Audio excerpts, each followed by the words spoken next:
এদের সবার দাবি ব্রিটেন থেকে বের করে দেওয়া অভিবাসীদের।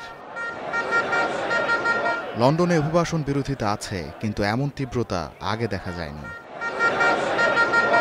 সড়কে লাখ লাখ বিক্ষোভকারী, যাদের একটা বড় অংশ শ্বেতাঙ্গ বর্ণবাদী। লন্ডন পুলিশের ধারণা মতে বিক্ষোভ কর্মসূচিতে অংশ নিয়েছেন ১.৫ লাখ মানুষ।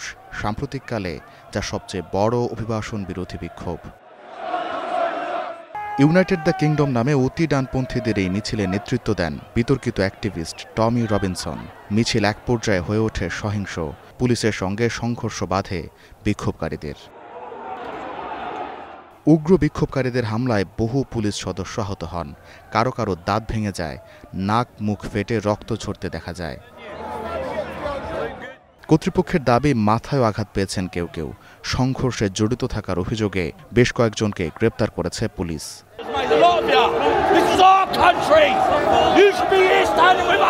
ইসলাম বিদ্বেষী ও অভিবাসন বিরোধী কট্টরপন্থার জন্য পরিচিত টমি রবিনসন এই বিক্ষোভকে ব্রিটেনের সাংস্কৃতিক বিপ্লবের সূচনা হিসেবে আখ্যা দেন। দাবি করেন, এটা আমাদের সময়।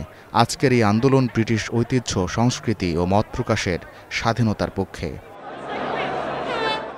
মিছিলে অংশ নেয় অনেকেই যুক্তরাজ্যের পতাকা, এমনকি যুক্তরাষ্ট্র ইসরায়েলের পতাকাও বহন করছিলেন। কেউ কেউ ডোনাল্ড ট্রাম্পের মেক আমেরিকা গ্রেট অ্যাগেইন টুপি পরে অংশ নেন। ওদেরকে ফেরত পাঠাও বলে প্রধানমন্ত্রী কিয়ার স্টারমারের বিরুদ্ধে স্লোগানও দেন তারা।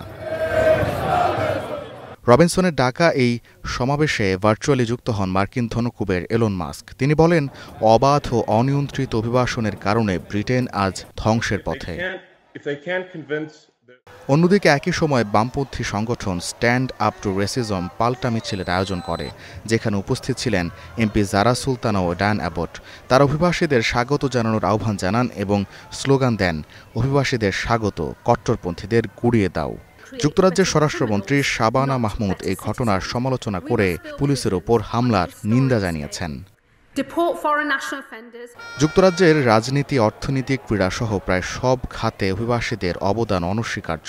ইউরোপের অন্যতম গুরুত্বপূর্ণ রাজধানী লন্ডনের মেয়র সাদিক খান নিজেও অভিবাসী পরিবারের সদস্য।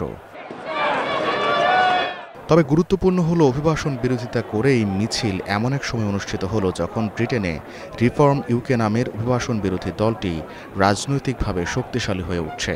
সাম্প্রতিক জরিপের সম্ভাব্য সর্ববৃহৎ রাজনৈতিক দল হিসেবে উঠে এসেছে দলটির নাম। গোলাম কিবরিয়া, স্টার নিউজ।